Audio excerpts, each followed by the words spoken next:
November 18th, 2025, special session, which is our 26th voting session and work session of the Mayor and City Council, is now called to order.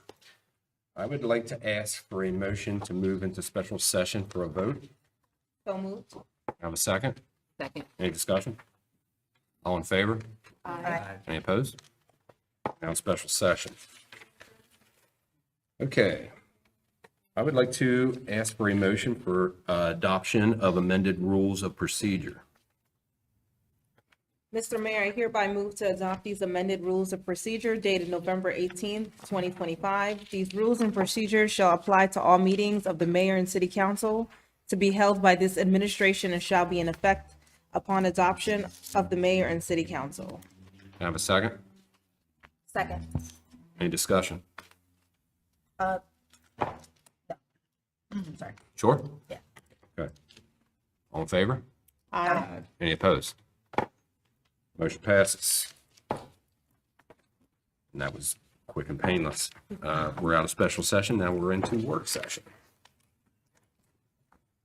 First up, we'll go over a preliminary agenda review. We'll have our call to order, our invocation, pledge to the flag, our announcements, rules of procedure effective December 17th, 2024. Use of cell phones during meetings is restricted. That will change because you just approved the amended one, so that'll be Okay. November 18th. That'll be November 18th. I'm going to mark mine up as I go too. All correspondence for distribution to elected officials should be provided to the city clerk and should include a copy for the city clerk for inclusion in official record. Our next meeting schedules for December are Tuesday, December 2nd, 2025, work session at 4 p.m. Tuesday, December 9th, 2025, work session at 4 p.m. Tuesday, December 16th, 2025, regular session at 7 p.m. Tuesday, December 23rd, 2025, no meeting scheduled, and Tuesday, December 30th, 2025, no meeting scheduled. Our agenda item, citizen comments. The citizen comments on agenda items shall be limited to topics listed for consideration on the agenda and limited to 3 minutes. I'll go ahead and say, read our new 7-1 after we do both of those. Also, our minutes for October 7th, 2025, October 21st, 2025, and October 28th, 2025. Our consent agenda. Under engineering, refurbished police athletic league building exterior, INL Construction LLC, Oxon Hill, Maryland, $72,374.34. Architectural design of renovations and improvements to the 4th floor of City Hall, Newcomer Associates, Chambersburg, Pennsylvania, $46,500. Sidewalk accessibility ramps for FY26. Change order to previously awarded contract, JT Rock Excavating LLC, Mount Airy, Maryland, not to exceed $125,000. Under information technology, annual software licensing for Arctic Wolf Endpoint Security Detection Software, Winslow Technology Group, Waltham, Massachusetts, $160,447.54. Under police, ballistic vests, Angel Armor, Fort Collins, Colorado, $15,793.30. The second one under police, we're going to move to new business, which is blanket funding for maintenance and expansion of camera system. Under public works, replace hydraulic systems on truck 12 and truck 305 for snow operations. Stevenson Equipment Incorporated, Harrisburg, Pennsylvania, $19,826. Potterfield Pool Management Services, YMCA of Hagerstown, Maryland Incorporated, Hagerstown, Maryland, $198,601.78. Tank Wagon Deliveries, AC&T, Hagerstown, Maryland, bulk unleaded 87 octane gasoline and bulk number 2 diesel ultra low sulfur tank wagon deliveries based on the OPIS price of 9/22/2025 at 0.25 per unit, total cost $695,200.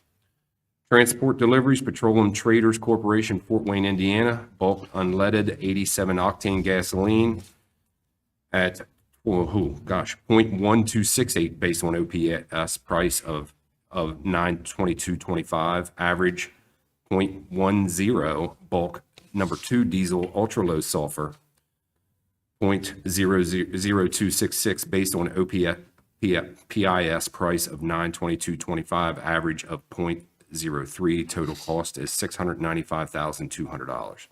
Under utilities, light distribution line transformer, United Utility Supply, Chambersburg, Pennsylvania, $44,376. Light consulting services, FY26 blanket contract increase, GDS Associates Incorporated, Marietta, Georgia, $150,000. Underwater, annual contract renewal for generator preventive maintenance, Fidelity Power Systems, Sparks, Maryland, $15,732. Under wastewater, Butterfly actuated valves for the PSA oxygen skid, Jaeger Supply, Reading, Pennsylvania, $21,216.88. Replace oil cooler and ZA5 oxygen compressor, Atlas Copco, Rock Hill, South Carolina, $13,206.08. And SCADA IFIX software upgrade, Automatech Incorporated, Plymouth, Massachusetts, $34,744.48. Under unfinished business, we have an add. It's approval of an ordinance authorizing the purchase of an easement at 703-705 Mount Etna Road, Antietam Creek. This was the one that was tabled on October 28th, 2025. Under new business, introduction of an ordinance amendment to Chapter 79 curfew for juveniles, approval of program open space application, approval of 2026 meeting schedule, approval of guideline changes to Invest Hagerstown sign and facade grant program and fire suppression systems grant program, approval of withdrawal from Maryland Department of Emergency Management grant agreement, approval of Town of Smithsburg request for MS4 stream restoration project, and approval of emergency procurement, emergency demolition of garage 525 Frederick Street. And the one that I moved to the new business was the blanket funding for maintenance and expansion of camera system, miscellaneous vendors, $100,000 material to be presented. Okay, under general citizen comments, general citizen comments are welcome and shall be limited to 3 minutes. And I will read the change. What was that? Did I put it away? The blue one. Yes, it is. Under 7.1, we have at the beginning of 11/25/25, our regular session, citizen comments will be changing. 30 minutes shall be allotted to citizen comments at each regular session. Any person desiring to address the mayor and council in person during a regular session must pre-register by using the required form on the City of Hagerstown website, no later than 24 hours prior to the scheduled start of the regular session. Speakers must provide their accurate full name, accurate mailing address, organization or group, and topic. Failing to pre-register accurately may result in a speaker not being permitted to speak. Also, that, again, that form will be on the City of Hagerstown municipal website and can be filled out. Speakers will be called in order in which they pre-register and shall be permitted 3 minutes to speak on matters germane to city business. I repeat, city business. At the end of 30 minutes, citizen comments shall conclude, and any pre-registered who have not yet addressed the mayor and council may submit their comments in writing. There will be no sign-up option at the meeting.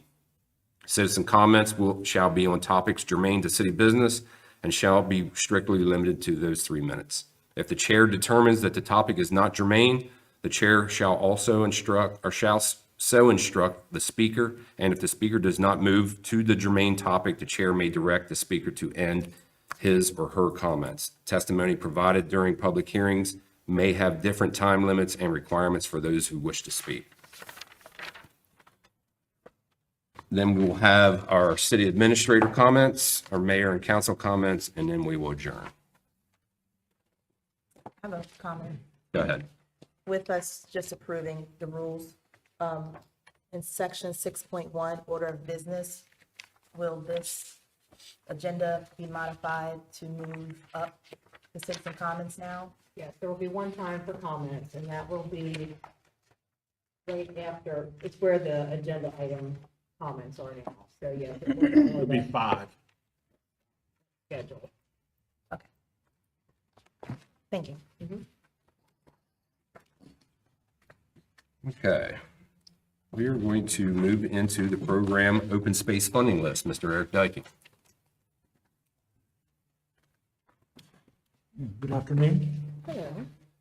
We are seeking mayor and council approval to apply for a state of Maryland grant to the Department of Natural Resources. This is a grant that we apply for annually. It's called Program Open Space. It goes through the state and the state approves it, but it initially goes through Washington County. They're the ones that take all the grant applications for Washington County, review them, and then approve or recommend those to the state, and then we submit to the state.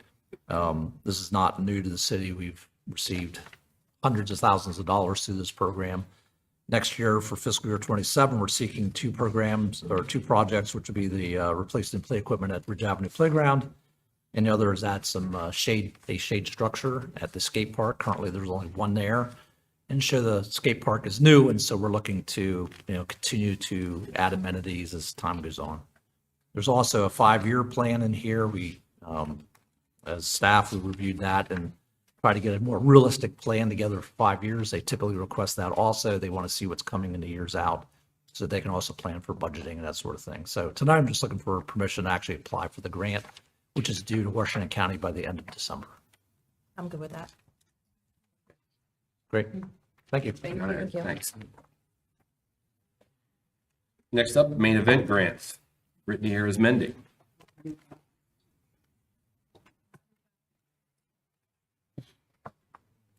Good almost evening, everyone. So I'm coming before you this evening with a new grant program called the Main Event Program that would allow our Main Street businesses an opportunity to apply for up to $1,000 per event at their business location. They could apply up to 5 times per calendar year or until all of the funds have been expended. We aren't asking for additional funding. What we would do is essentially take $20,000 out of the pot that we currently have set up for downtown events and allocate that towards this grant program. Can you speak to the benefits of this grant? Sure. So our goal is that it would encourage small business owners to be allowed to think creatively without the burden of the cost of hosting a larger event in their own business space. So that's the idea. Right now, our downtown event program is set up so you have to host it on a street or a public space. So it doesn't really benefit our small businesses if they want to host something inside of their space. This wouldn't be for like a karaoke night. It's not intended for that. It's intended for a larger scale event that will bring people into their businesses. And is this for nonprofits as well? Anyone located in the Main Street district? And this is not a match, correct? No. Okay. It's basically just to eliminate the barrier of the cost associated with events that a lot of these small businesses can't afford to do on a regular basis. So again, it's just trying to help the small businesses offset that cost and also to bring more people into these small businesses downtown. Would you allow some of the businesses to collab with one another? Yes, but I'm not sure they would each get $1,000. Wherever it is happening is probably, The location yes. is Yes. the location, gotcha. I think we can look at that dependent upon what's happening since it is a new program. Are there any specific types of events that would be ineligible that the public should know in order to be receiving? Not off the top of my head I can think Okay. of. Probably anything that's not already allowed in the arts and entertainment or Main Street district. But otherwise, I don't want to box this in too too strictly right now, because I don't want to stifle the creativity of our business owners. So I think for this next calendar year, we kind of take a look, and I can come back maybe 6 months through if we're already out of funding. I can say, present to you, hey, here are the different type of events that we gave money to this year. And then if we need to narrow it down a little more for the next calendar year, then we could look at doing that. Well, I think this is a great initiative. One suggestion, if we can, on the checklist, under, to go to Councilwoman Anderson's point, if we can add under the event section here, a space to add a little bit more information about the event that's being held. Like a description Yeah. for the event? Yeah, Yep, we can do I'm not that. sure if it's like a hard-coded type No, it's software. not. Okay. We can add this in. Yeah, that'll yes. be helpful. Yep. Yeah, thank you for always coming up with creative ways to encourage engagement downtown. So, appreciate that. Any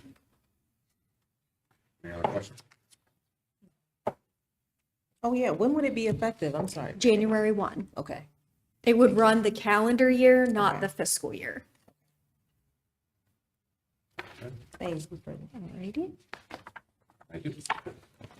Might as well stay here. I Oh, know, you're I'm next. planning Oh. to. I'll invite David Bleckenstone up with you. For Downtown Small Business Growth in Partnership with Meredith Park and Flying Boxcars.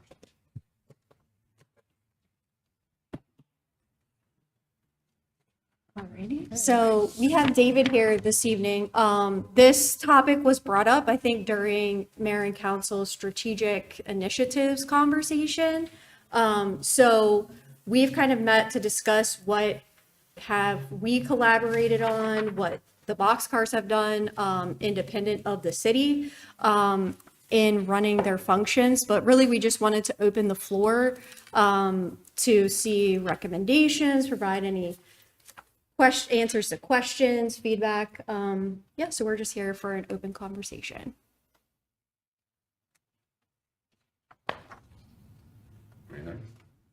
Well, I will give, sorry. I will give a positive note. So the Diamond event, Diamond Yeah. Fest, I love the event, and I love the coordination with directing, not only to the stadium, but directing folks to downtown to visit other restaurants with the map. That map is awesome. Brought some of those for you. Yeah, so just want to just say that's great, because one of the concerns is we was hearing from some folks was that you go straight to the stadium and you stay there because there's food there, there's beers there, entertainment's there, but the concern was having more direction from you guys to make sure that people also go to the other establishments. Yeah, so this is our program for Diamond Fest, which starts on Friday is our first night. We're setting up right now. So there is a map, like you're suggesting, on the inside. I think it's page 3. It really has nothing to do with Diamond Fest. It's just promoting downtown businesses and giving visitors an idea of where to go on a map as well, that I believe you provided for us. Yes. Yes. And then you'll also see in there, the boxcars have done snowflake sponsorship opportunities. So all of the blue indicate that they're downtown businesses.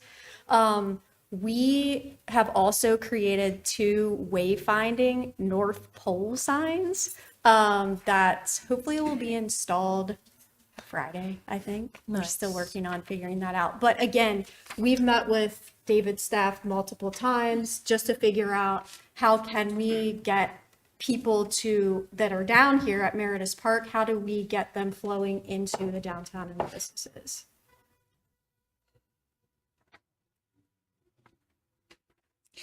Well, since, you brought it to the table, I did have a recommendation.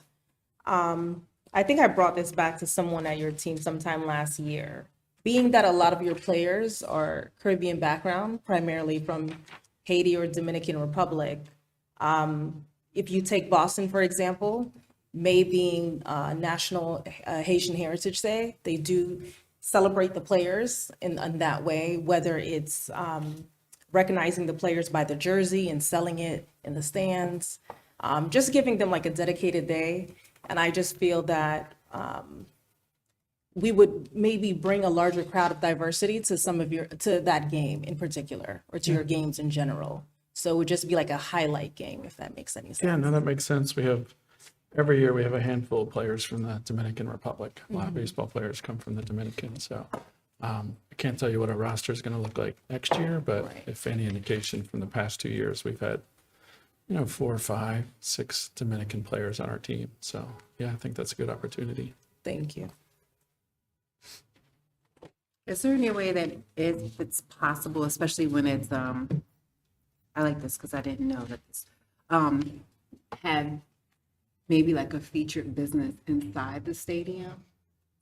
Especially if it's food of some kind, because I know, I'm not sure how you guys do the food, but even if it's like how Councilmember Anderson said, if we're celebrating either Haitian or Dominican heritage, maybe have that, that kind of featured food, or just in general, a downtown business that's can get into the stadium. So we run all of our food and beverage in-house. So most minor league teams have a third-party vendor that runs their food and beverage operations. Excuse me. We don't. We run everything in-house. So there's a couple advantages. I mean, the disadvantage is that it's a lot of work and a lot of people to hire for us. But we want it that way because it allows us to twofold. It controls how we're able to price all of our concession items. It allows us to make our concession items more affordable because there's not a third party passing along additional costs. But also allows us to control the items that we're selling too. So we use a couple local vendors through our food and beverage team, but usually when you're using third-party vendors, there's just an added cost that goes along with that. We would prefer to keep those savings in-house and pass that along to our fans. So that's really, that's how our operation works, and that's the incentive and the reason why we do our food and beverage in-house. We use a couple local vendors, though.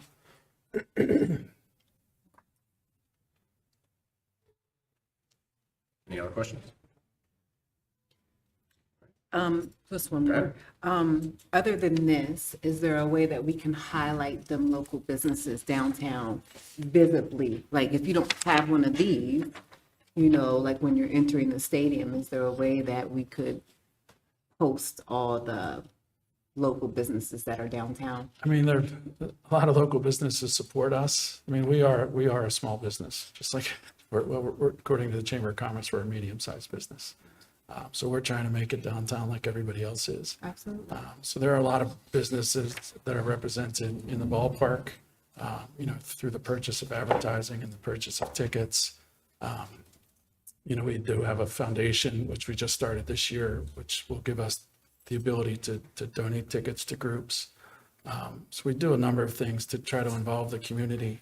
We have a free trick-or-treat strikers spectacular a couple weeks ago in the ballpark, and that was almost exclusively downtown families. So if you really take a global approach, and I think our organization reflects the fact that I think the stadium is downtown because our owners wanted it to be downtown, because they wanted it to positively impact downtown and the businesses downtown. So, you go years back to the people who were involved in the stadium project.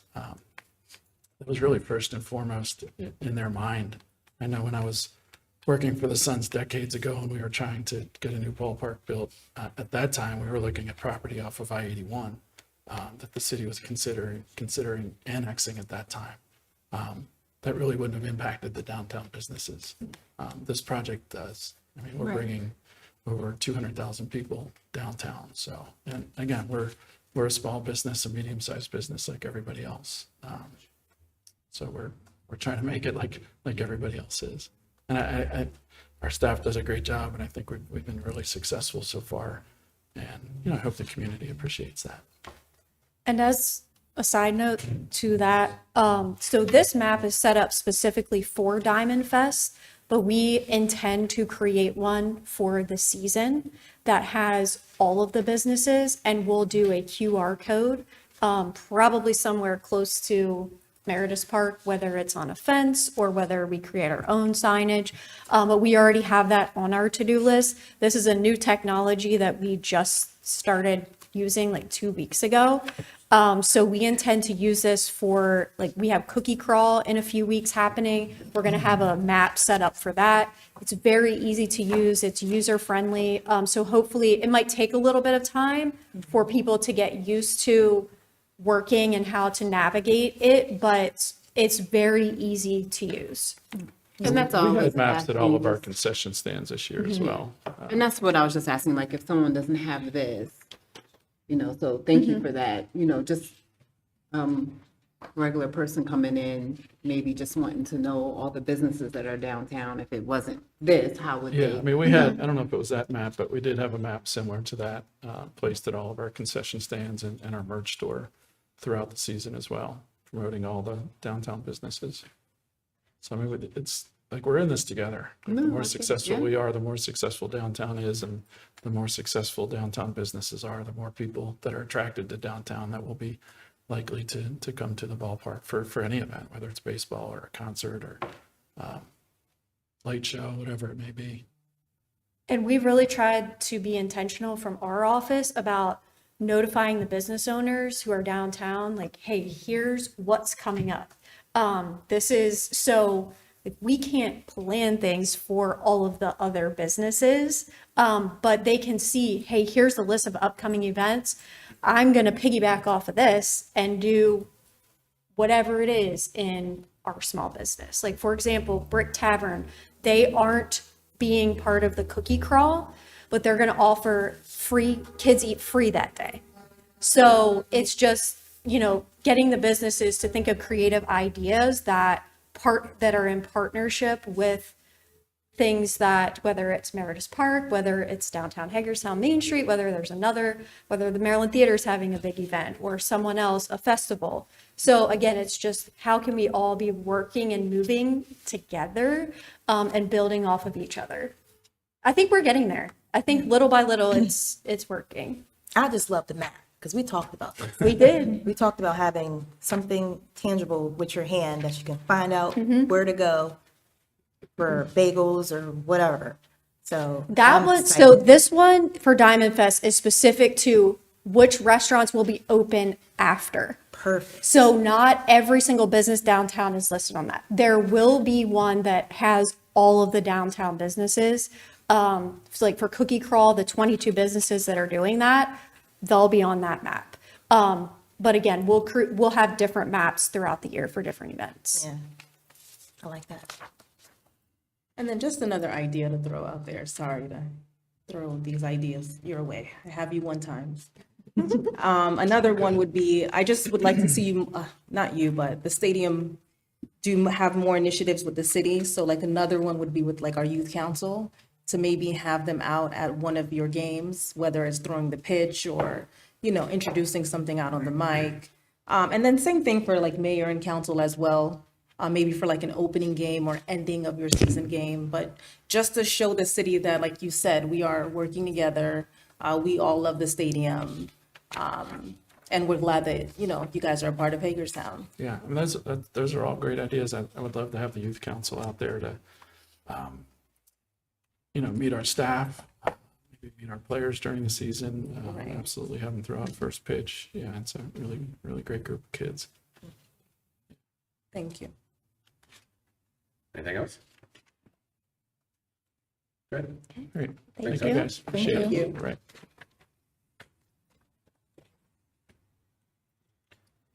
Next up, we'll have Jim Bender come up for the request from the Boxcars for the fireworks shows on December 6th and December 31st. Done with me? Yeah. So, good afternoon. Purpose of the memo was to request that the city council exempt a number of fireworks shows proposed at Meredith Park from the city's noise ordinance.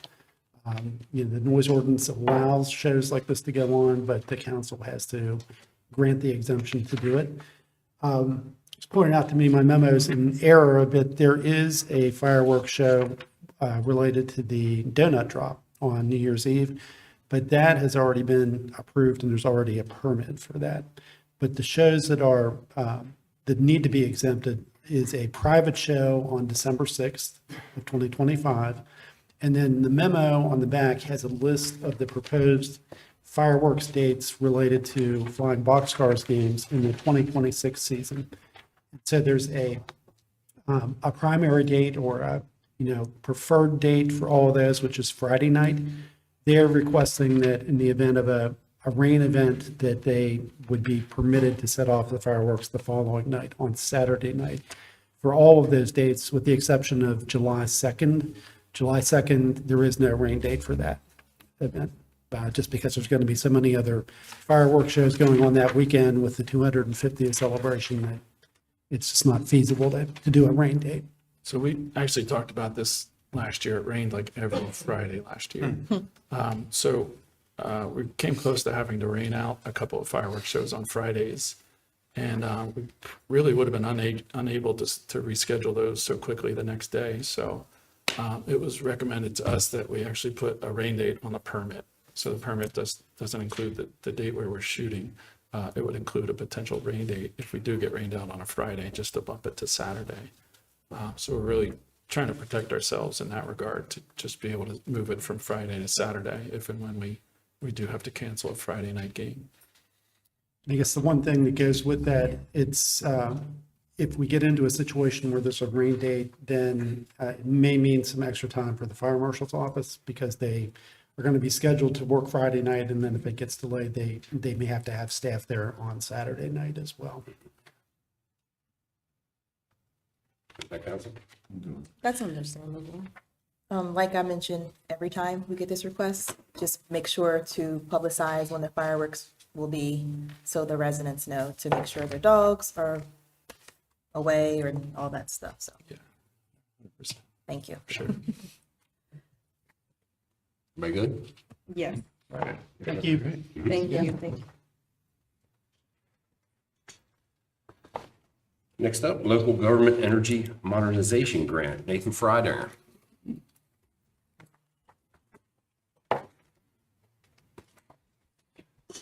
Hello, good evening. Here to lead you where the state of Maryland, the Maryland Energy Administration is accepting applications from local governments for energy efficiency modernization type things. Outdoor lighting is acceptable, and street lighting does fall into that category. We've identified 781 fixtures by combining everything that's outside of our distribution service territory, but streetlights that we maintain that are connected to Potomac Edison system, and any post-top fixture that's in town and neighborhoods and so forth. That total project cost we estimate to be about $254,000. And the state requires a 90% match, but they would prefer, You said 90? I'm sorry, 10% match, Oh. 90, 10, sorry. I was like, wait, what? Wrong way. A 10% match, but they prefer that the applicant's share be a little bit higher. It makes the application a little more attractive, and they might check a couple more boxes when that occurs. So we're recommending just a flat $200,000 request for our application, which works out to be a 79-21 split. So 21 applicant share from the city.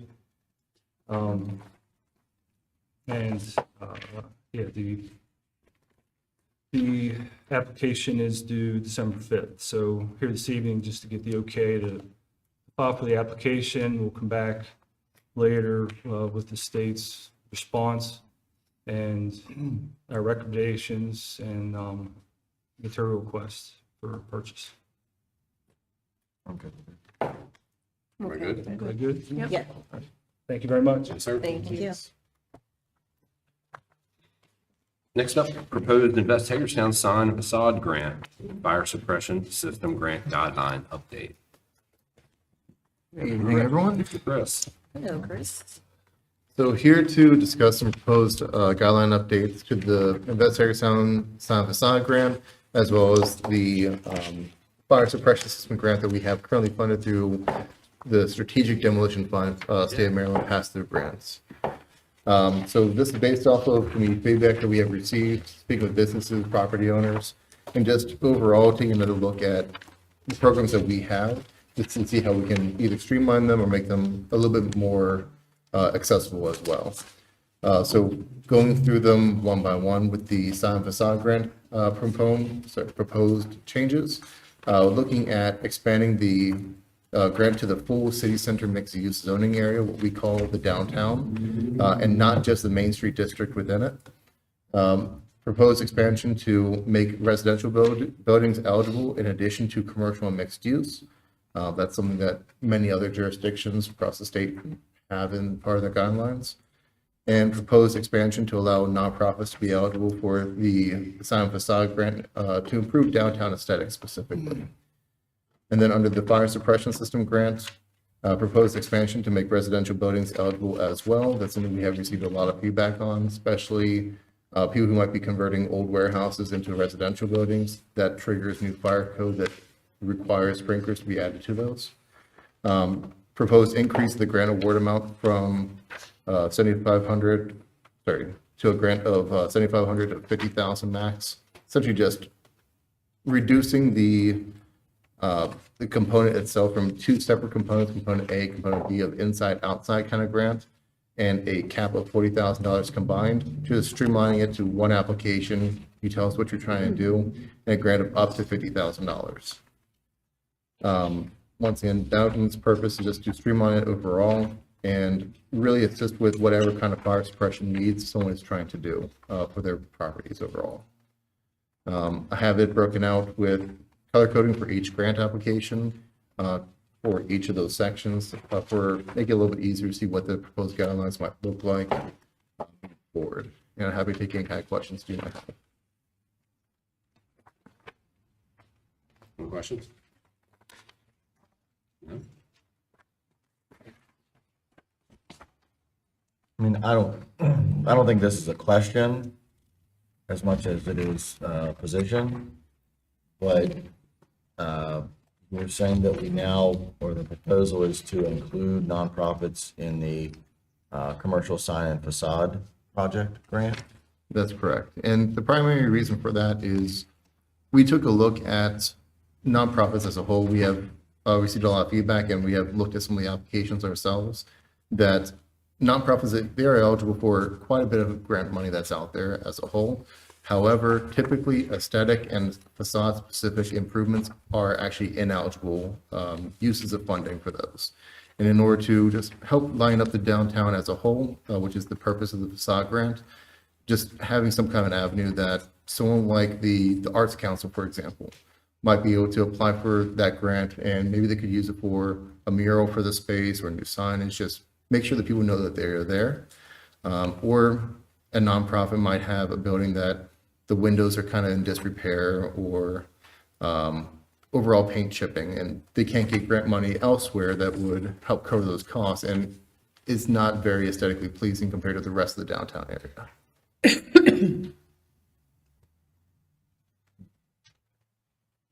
So I mean, those are two really different things between, you know, the aesthetics of the building and the promotion of the entity.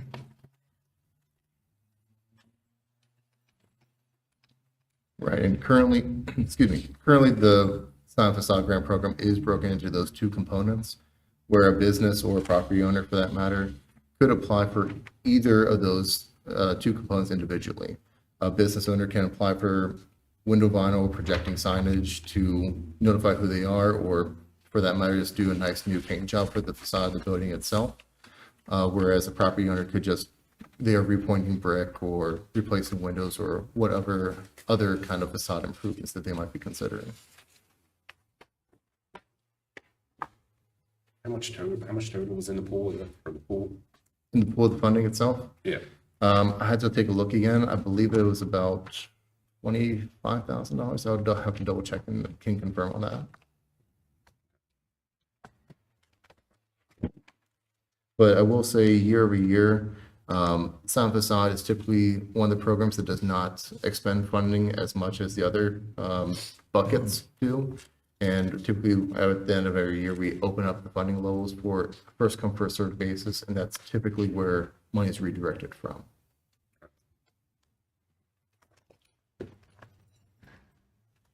Anything else for Chris? I just have a question. On the fire suppression. This guidelines, section 2, number 5, nonprofit development applicants. Is that different from As, nonprofit organizations? I was wondering if that should still be there. sorry, let me just take a look at which. Section section you're 2, talking number about. 5, Number. and eligible applications. There we go. Yes, non-development applicants, 501c3 nonprofits in general would be ineligible for this. For the And fire one. For the fire one specifically, yes. Oh, okay, And gotcha. the primary reason for that is being within the, the sustainable communities area. Nonprofits can actually apply directly to the state for those fire suppression needs for any kind of inside modifications to the building itself, or any other kind of fit out related grants that they might be able to apply for. So that's why we are trying to restrict this towards the for-profit or other kind of property owners, as they can apply for those funds elsewhere. It's different hand in hand compared to the sign facade in this Yeah. case. So the nonprofit can apply for the facade, but not the fire suppression. Under these proposed additions, correct. Got it. And once again, it's because there's a need for the facade improvements at the moment that they cannot get grant funding elsewhere. And in this case, they are able to get grant funding elsewhere. That makes sense. Sorry, I work in QA, so You're fine. I look at typos and stuff. You're fine. Any other questions for Chris?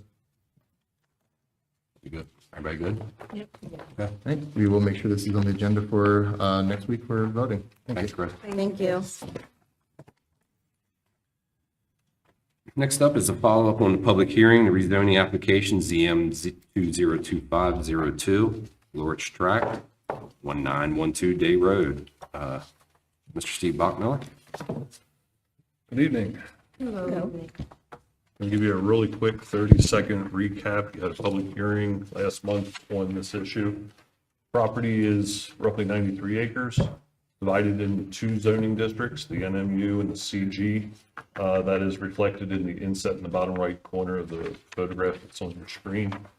They're looking to rezone a portion of the CG area, but not all of it, to NMU. That area is shown to the left of the dashed line, with areas labeled north section floodplain and south section, roughly 22 acres more or less.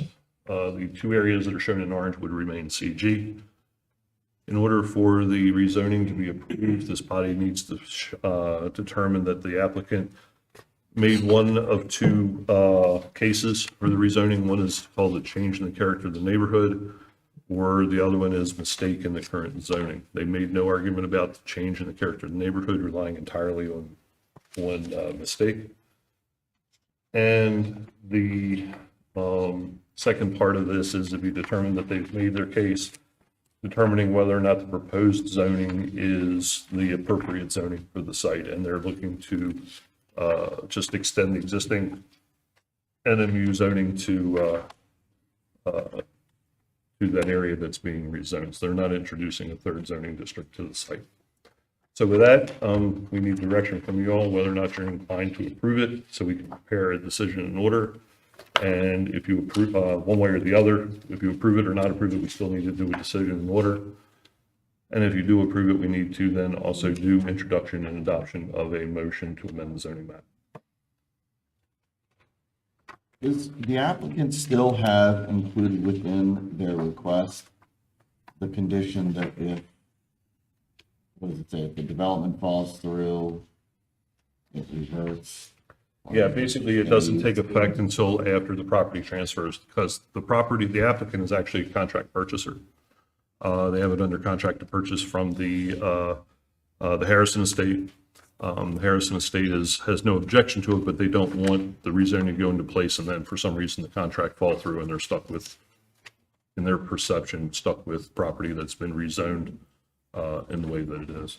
I mean, I understand what they're doing, I understand the reason for it, but that puts me in a hard place because I'm supposed to be taking the recommendation of the planning commission that says, listen, it was zoned this, probably wasn't the right thing to apply to this property. It should really be zoned this.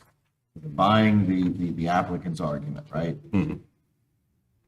But then I have to abide by a condition that also says it's only a mistake if the developer that wants to develop the property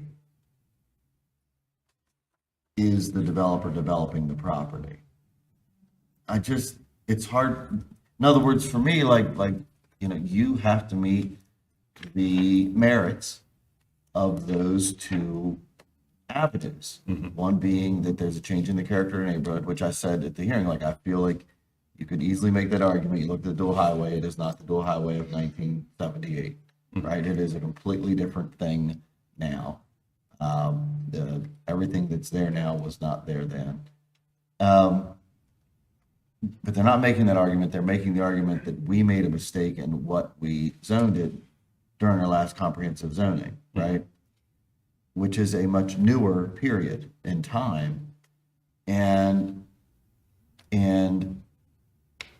I'm struggling with, and I get that it's only a little bit of acreage. It's almost like they're saying, listen, city, you shouldn't have put the line here, you should have put the line there. Not really zoning, but where to draw the line on our property. And we're only telling you that because we have a developer that wants to develop the property that wants to draw the line somewhere other than where it's drawn on the property, right? And so I'm trying to avoid looking at that fact and saying, we're kind of spot zoning, you know what I mean? What a developer wants to do in this particular case with their particular proposal for this particular property, and focus on, we need to just move the line. I would suggest that we look at it from a different perspective. A piecemeal rezoning is a discretionary act both on the applicant and on this body. The applicant could choose to or not choose to come forward requesting it.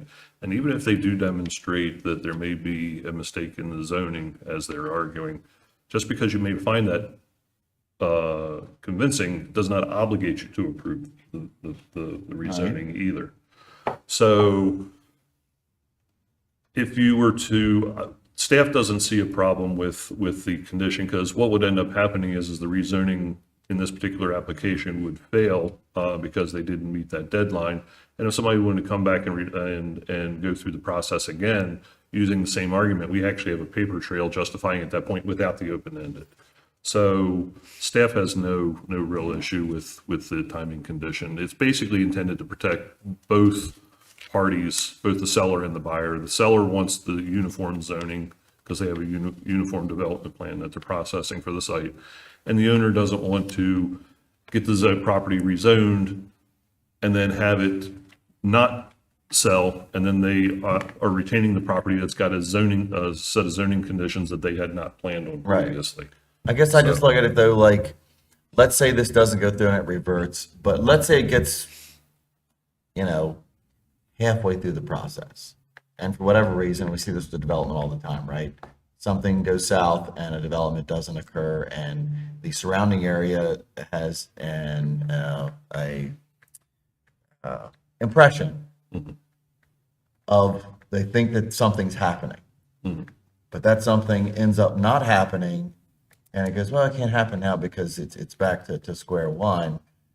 And how many times do you do that? And I think just the other day I was driving, out the north end, and the vacated house on the left there next to the Old County Market, where the owner came in at one point and said, hey, I want you to put an historic, zoning overlay on this property, and it's like this entity is going to take it, it's going to do X with it. So everybody thought that the city had this thing moving forward. had these agreements, it's moving forward, and it's still sort of sitting there now. It's sitting there much worse than it was before. And so I want to make sure that I'm not developing some like modicum of public expectation that changes course based on the fancy of an interested party, you know what I mean?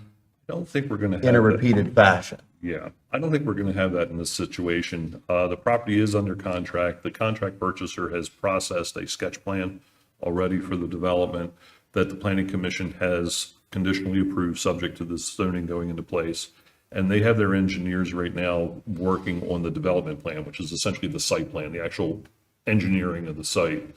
They wouldn't be spending that kind of money right now unless they intend to move forward with it. My understanding is once the zoning is in place, the land will transact. And then that the whole issue is moved. Okay.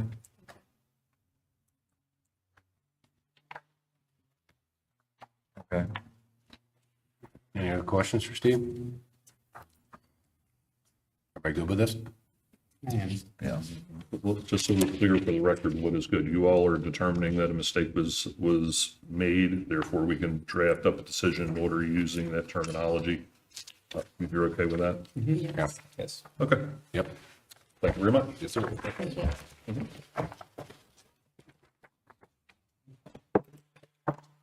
Next up is discussion, Town Hall Smithsburg request for approval for MS4 stream restoration project on Crystal Falls Drive. Nancy Halsbrook.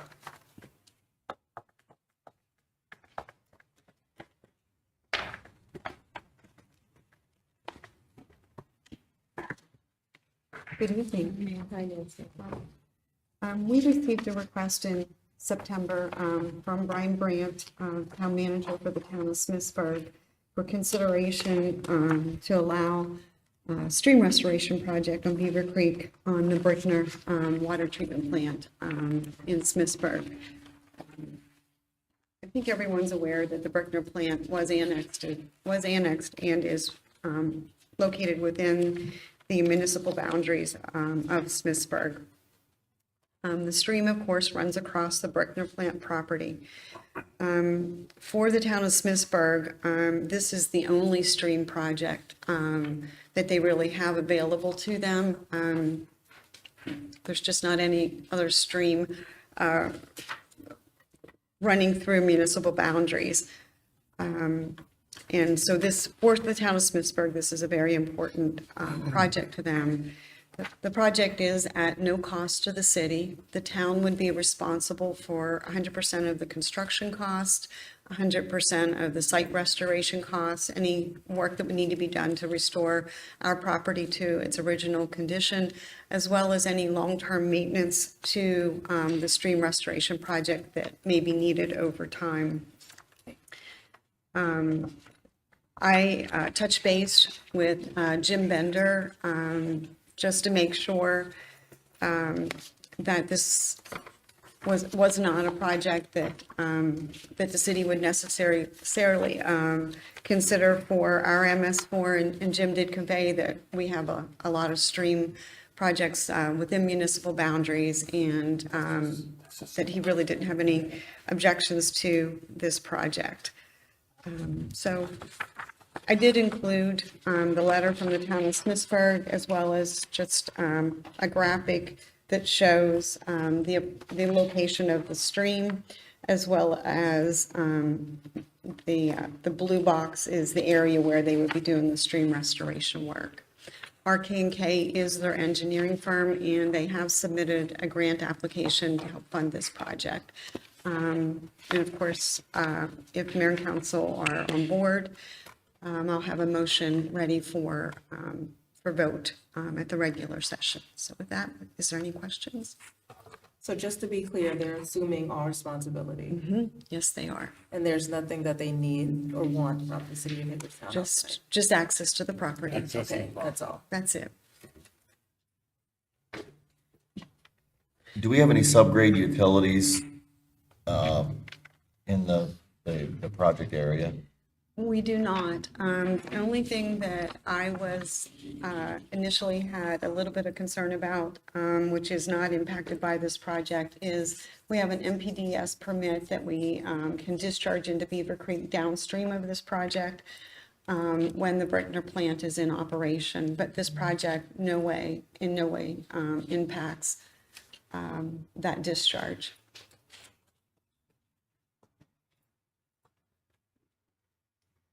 Any other questions for Nancy? Everybody on board? Yes. Thank you, Nancy. Thank you. You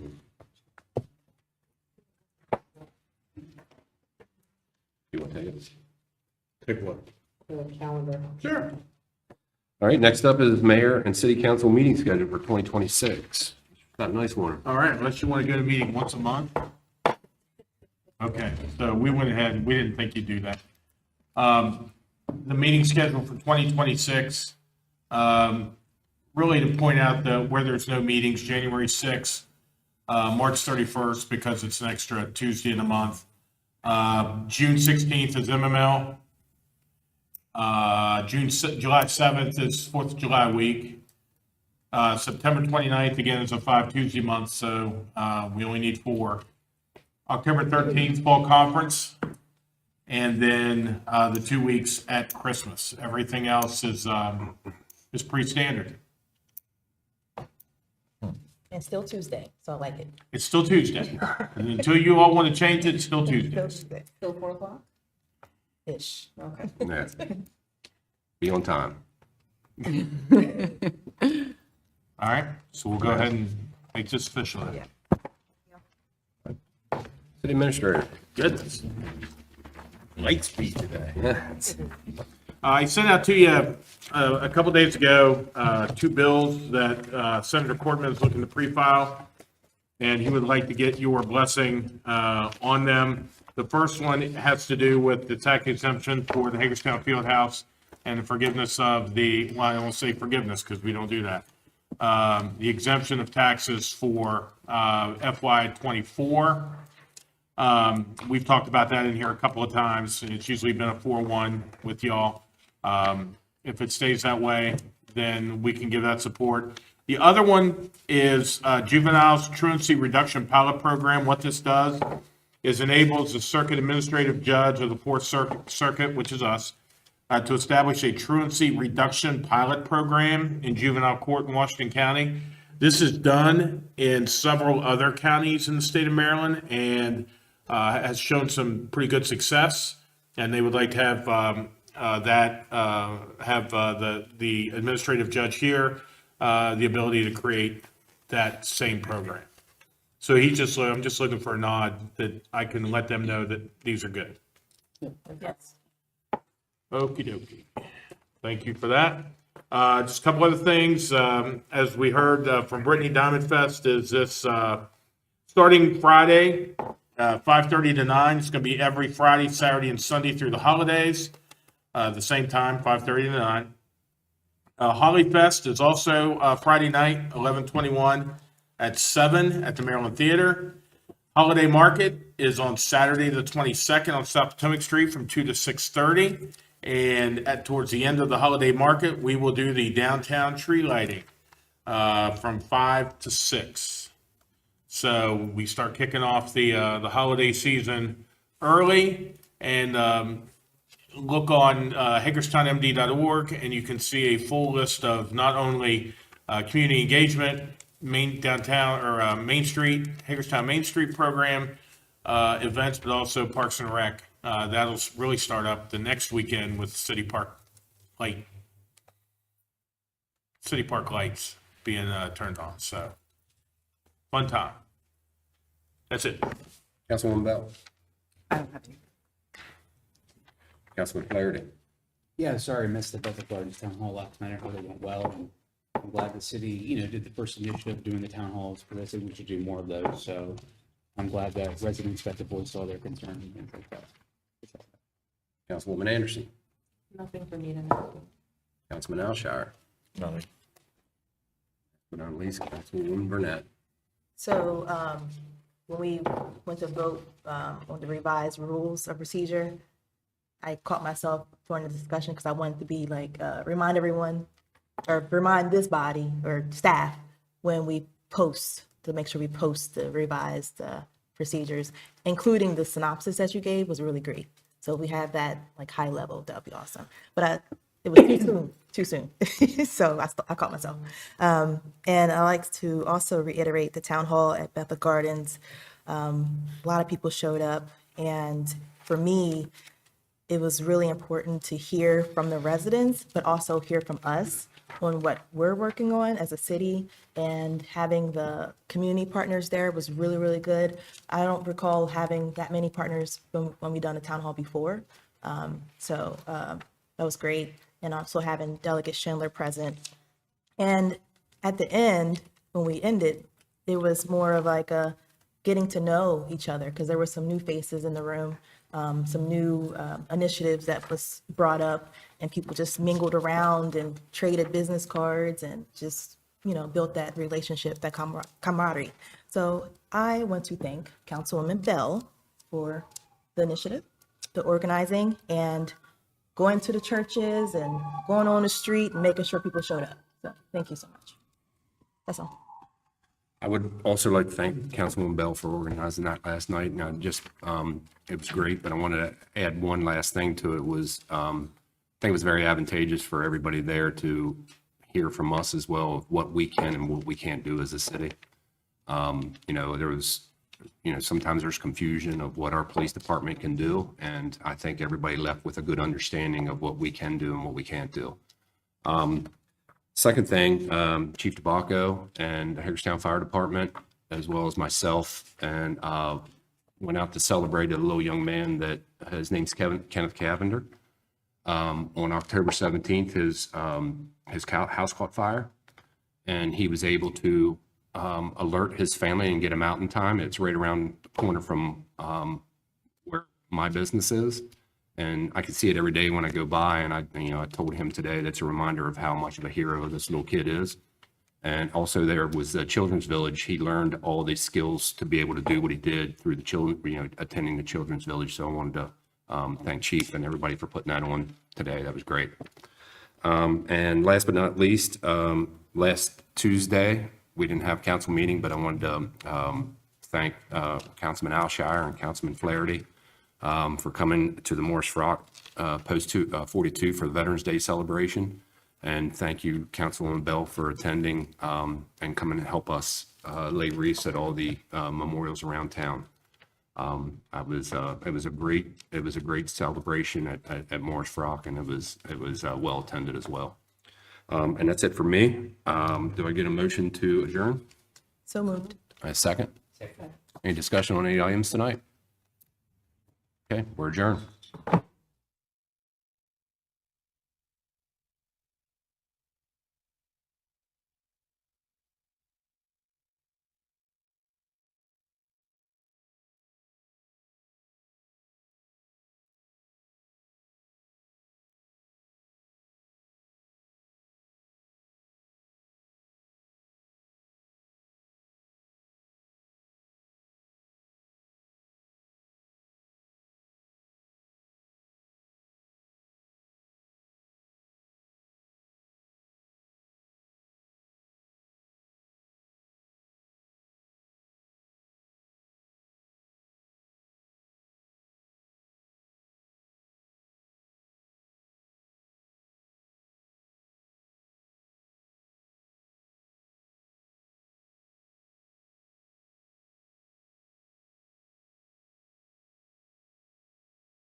Hello and welcome to Council Wrap. I'm Wes Decker. I'm joined by Brittany Arizmendi, who is the Director for Community Engagement. And boy, this is the season, not that you ever have a season off by any means. I don't mean to suggest that, but I mean, this is really the fun time of year and lots of activities coming up. So where do we begin? I don't know. Well, we moved the Christmas tree in today to downtown, so we can start there. That's a good sign of the times. And where'd the Christmas tree come from? And there's always an interesting history with these trees. Yes. So the tree this year came from Good Spirits Christmas Tree Farm. We actually had a citizen reach out to us, and our wonderful light department went out and cut the tree down yesterday at that citizen's house. But it was so large Oh my. that it actually could not be transported downtown. Wow. So the light department staff then went out to the tree farm yesterday and selected the tree that's now in downtown. So this is Plan B. Yes, this is a Plan B tree. Wow. Yes. Huh.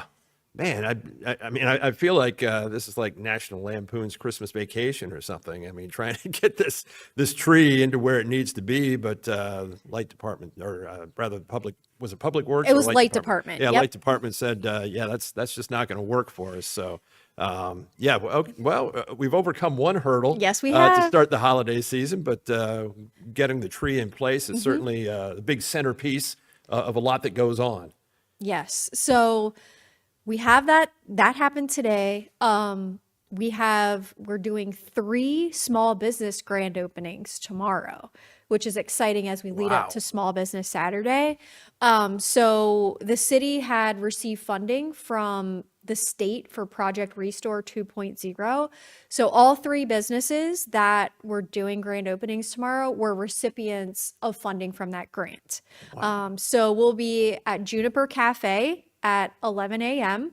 Then we'll head up the street to Next Chapter Cafe and Bookshop at noon. And then at 1 p.m., we'll be over at Summit Outfitters.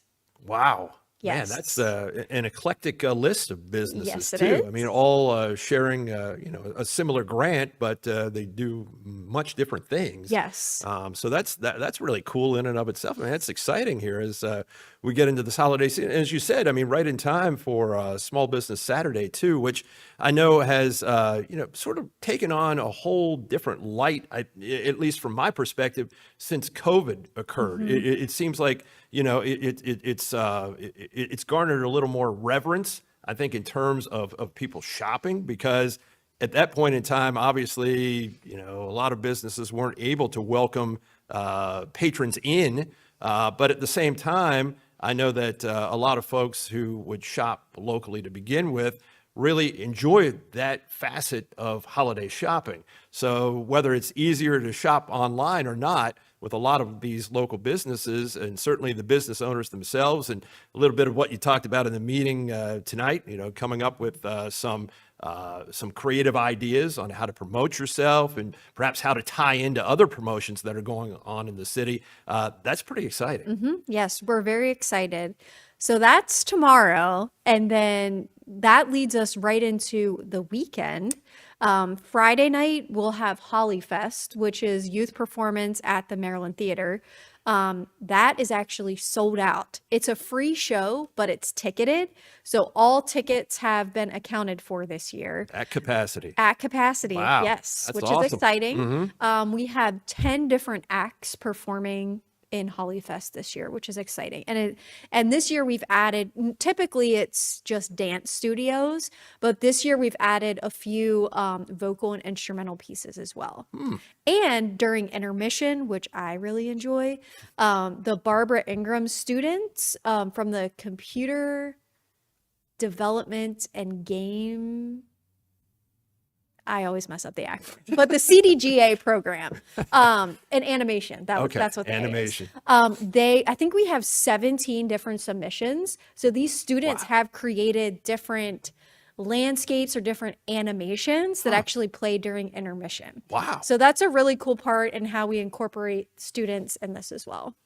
man, a little of everything. Yes. Boy, I'll tell you what, Hollyfest, I don't think that when Hollyfest was initially envisioned that anyone would have ever thought that we'd have had students from a school downtown creating animations that people can watch during intermission. I mean, that's a real aside to what the spirit of that event was initially all about, but it just shows how we continue to evolve with things in many, many different ways. And as you said, I mean, Hollyfest is part of the kickoff to what is a huge weekend ahead and just one of many to come, certainly. Yes. So what else do we have going on then over this particular weekend as we sort of just take this one day at a time? Yep. So Friday, Hollyfest, get a few hours of rest. And then Saturday, we'll be right back downtown with our holiday market. So that starts at 2 p.m. We have over 30 different handmade artisan vendors that will be along South Potomac Street in front of the Maryland Theater.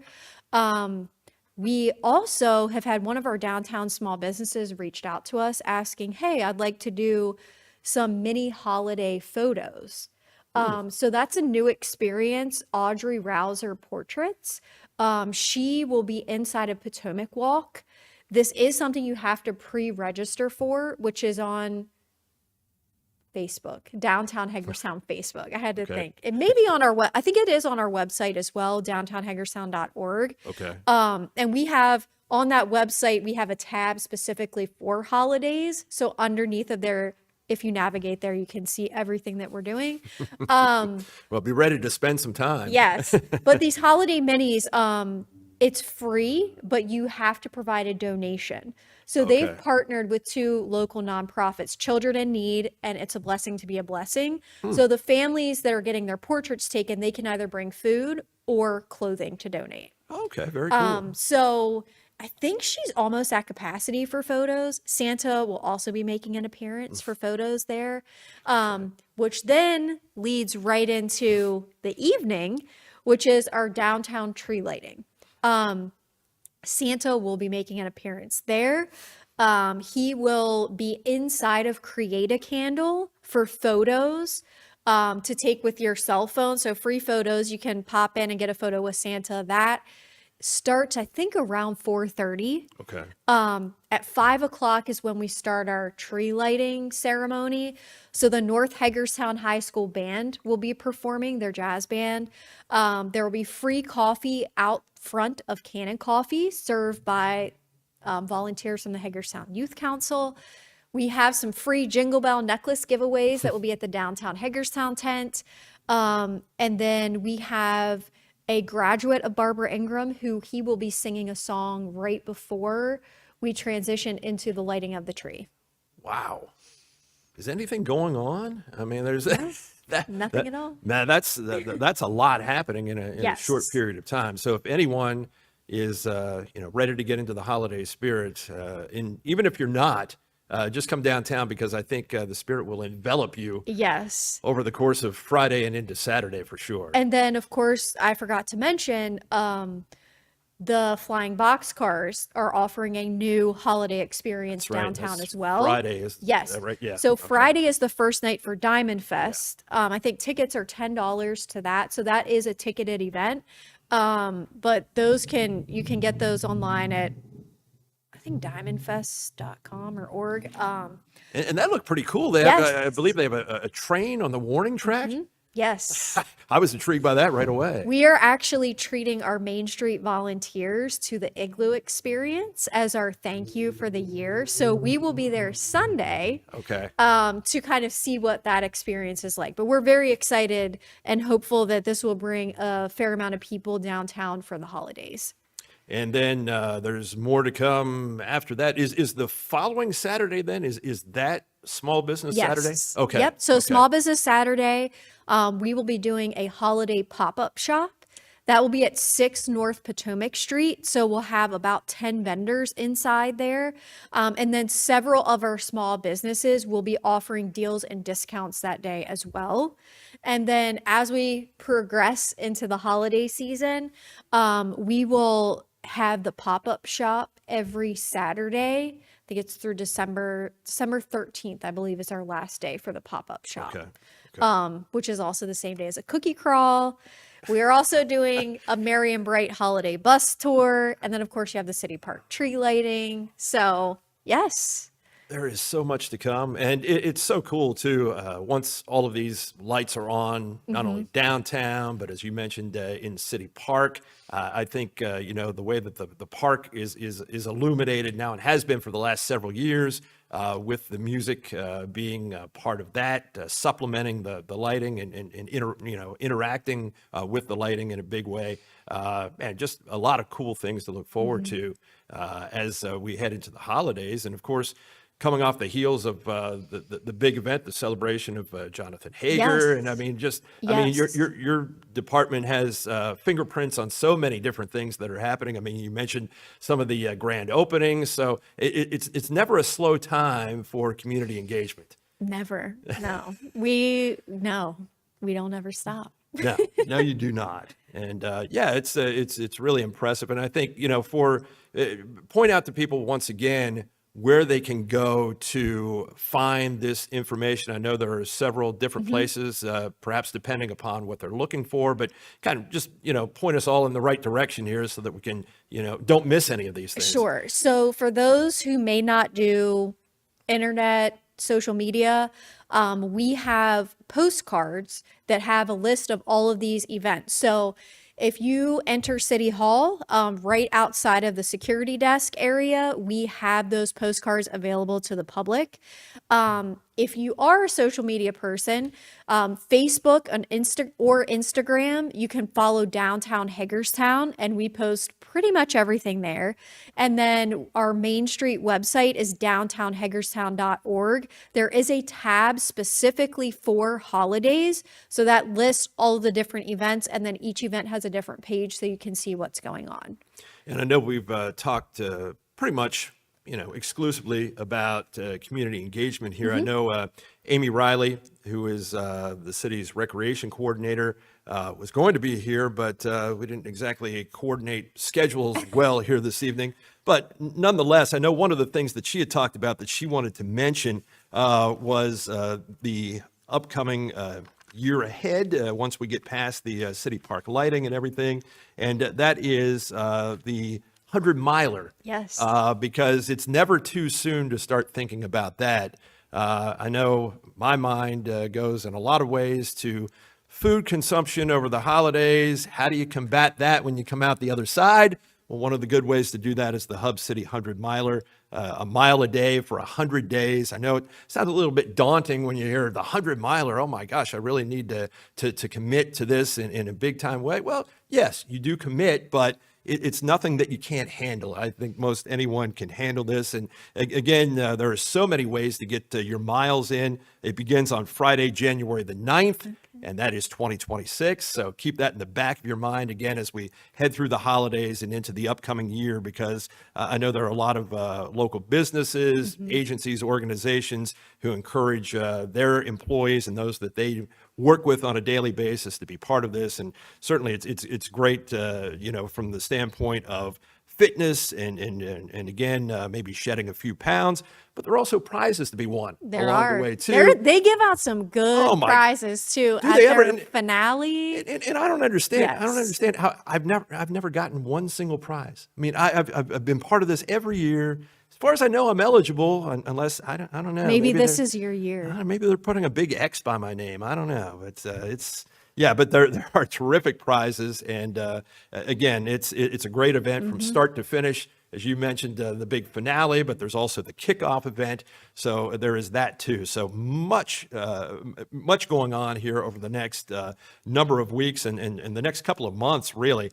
And we hope everyone has a very happy holiday season, and hope you come down into Hagerstown. I mean, whether it's downtown or wherever the activities are taking place throughout the city, there is plenty going on. And as Brittany said, you can find that information on our website or Facebook pages, Instagram. I mean, it's out there just about everywhere. If there's something that you're interested in, just put it into Google, and it'll pop up in probably several different places.